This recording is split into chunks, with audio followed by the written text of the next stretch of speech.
Hi, my name's Hannah, and I'm from the Mouseflow product team. Let's talk about journeys today and their basic mechanics. Let's go ahead and start a journey. All we need to do is pick a page we're interested in exploring. Let's say our pricing page. What we're doing behind the scenes is fetching all the sessions that had any kind of visit to this page, as the first, as the last, as anywhere in between. And we're visualizing this. What you can see here is the users that visited your focus page and what they did after. What was the first page that they visited?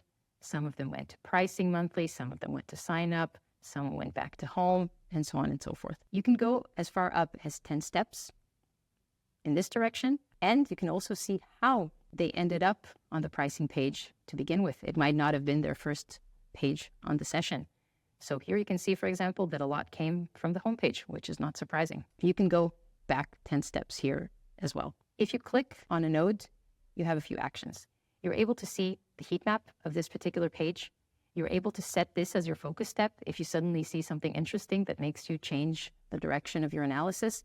And you can visit this page live on your website. This will open that particular page in a separate tab. You're able to easily remove steps by hovering over the step and clicking the X in both directions, of course. And what the rows control allows you to do is see more or less individual pages for each step without the data being aggregated under others. So if I want to see what the 5th most visited page was as the first step after visiting the pricing page, I can simply extend this and I can see that it's this heat maps tool page. You can, of course, go a lot more granular or keep it very, very simple with just the top pages for each step. You're able to save. You should give it a good name. And that way you can always get back to it.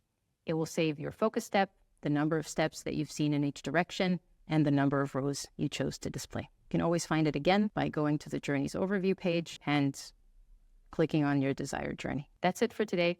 For more tips, check out our Journey Analytics video and our page grouping session.